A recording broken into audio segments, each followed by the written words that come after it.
Hi. So I have started this vlog because I want to raise awareness of infertility in couples, firstly, but also to keep a personal journey diary of my second round of IVF, because I think it would be good to look back on in the future and hopefully with a positive outcome, but also during the journey it would be nice to connect with people who are also going through this roller coaster of IVF and infertility, and yeah, hopefully you'll find this all useful.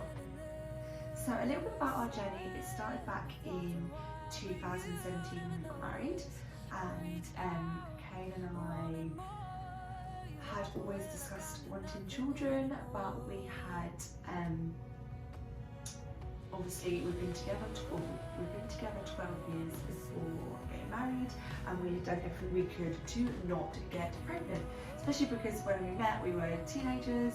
I think we had about quite a lot of frights, quite a lot of pregnancy tests in those 12 years, and really wish that we would not get pregnant at that time. So forward to 2017 and we get married and we have our house. We feel like it's a good time to possibly try to have a child, and we started trying so we got married in September, and in December we started to try just after our honeymoon in Sri Lanka. So we tried naturally for a few months. In fact, I'm pretty certain I had a chemical pregnancy in the, try and work dates back, in the April when we went to Bruges, no, in the May when we went to Bruges. I'm pretty certain I had chemical pregnancy then. So at some point I think I felt pregnant naturally, but it didn't last very long. So it got to around the end of summer. We've been trying for about 8 months and nothing happened.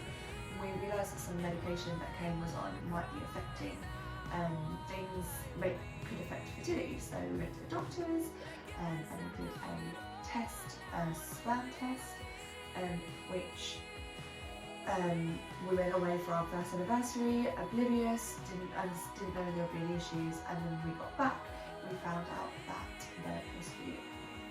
it might be trickier for us to fall pregnant naturally, because of the sperm results came back that Kane had low morphology, which basically means that his sperm comes in different shapes and sizes, has 2 heads, has 2 tails, it's just not the perfect shape to fall pregnant. So we've learned loads in the journey. I think I know everything about sperm that you could imagine.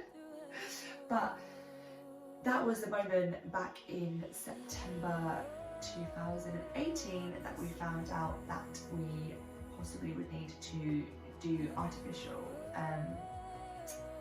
impregnation, which basically means IVF, to fall pregnant. But they did always say to us that there could be a possibility that we could fall pregnant naturally. There is still healthy sperm there, and yeah, we could still fall pregnant naturally. So we kept on trying, and we explored the route of IVF. So I think it took, because we went through the NHS for the first round, and it took months of tests. We had every single blood test. We had numerous tests. We had to a urologist when I had my tubes checked.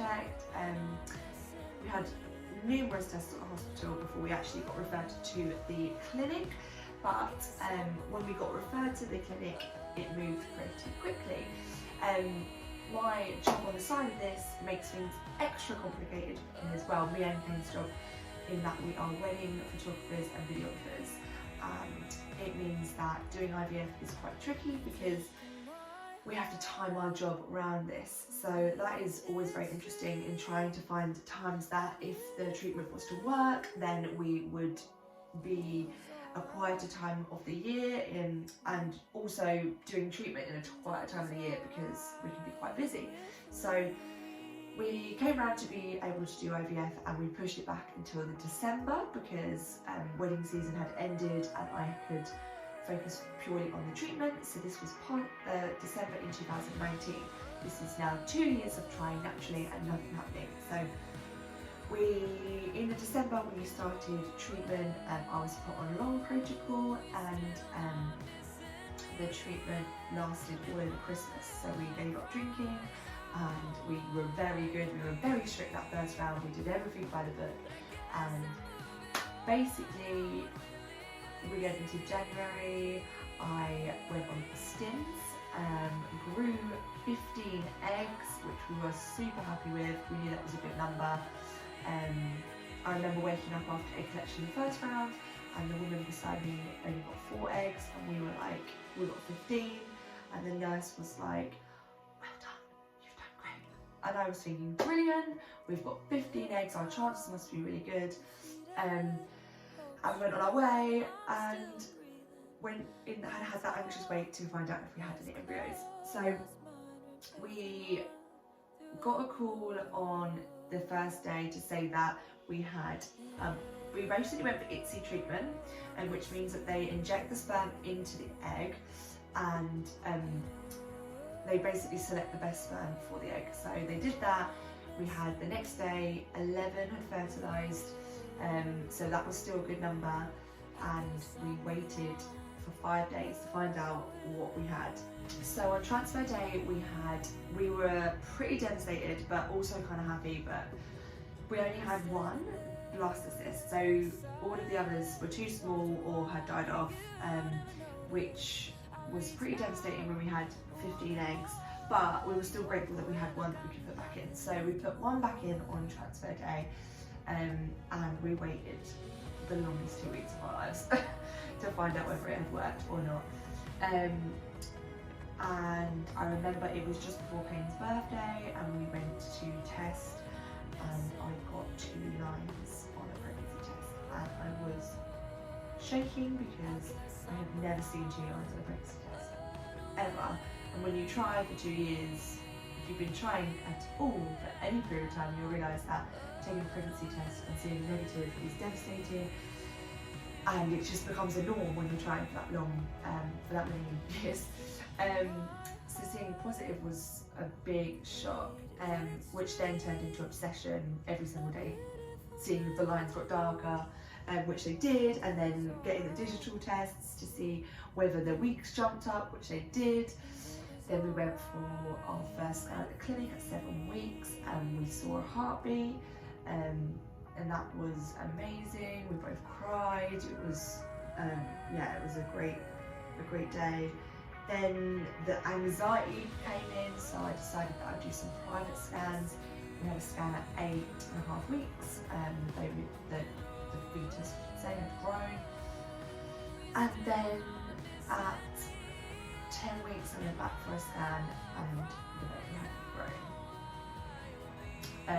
So that was obviously a bit of a shock because we had read everything after 8 weeks. If you have a heartbeat at 8 weeks, then your chances are better. So that was obviously a very disappointing for us. Well, disappointing is the word. Devastating. What made it worse was this was now March time. March I remember the date, the 12th, and coronavirus kicked off. So not only were we dealing with massive grief of losing something that we thought we were going to end up, like our happy ending from the first round was going to happen, we had to deal with lockdown, suddenly the hospitals just shutting their doors, not wanting to deal with you, not being able to see our friends and our family, not being able to talk to anyone properly about what was going on, and it was pure grief, 100%. And I just don't even know how those first few weeks, it was horrible. The hormones are still inside me, and we have to try and get an appointment at the hospital, and they just closed the doors basically. They didn't want anyone in for anything. So it was a couple of weeks before I had my procedure, end the pregnancy officially.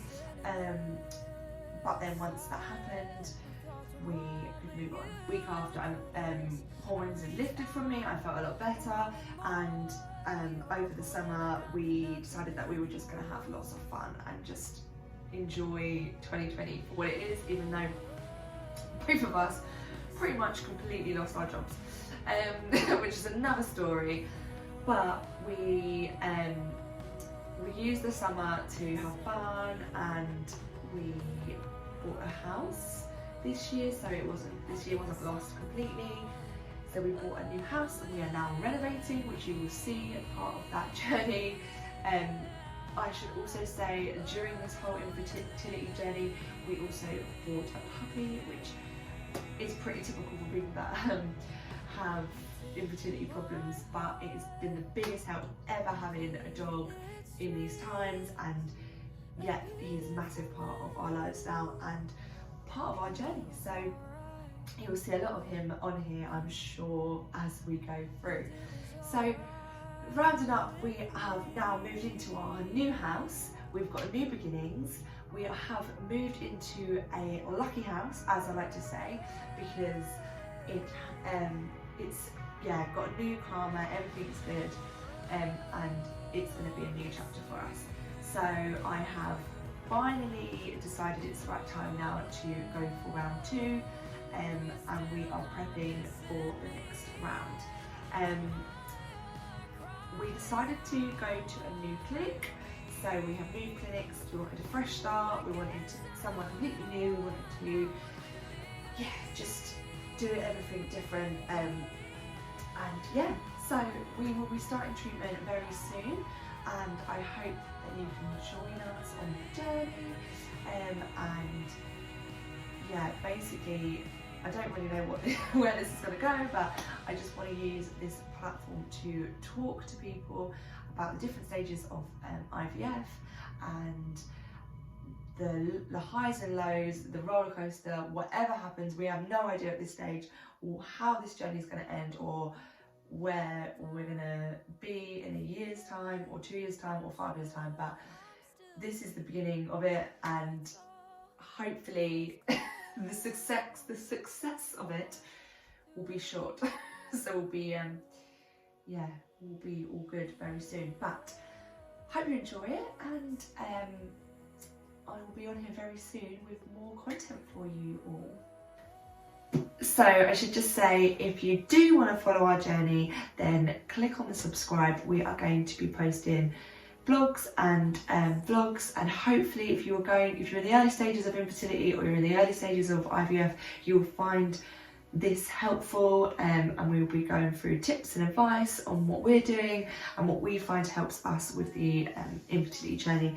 And I hope you find it all very useful.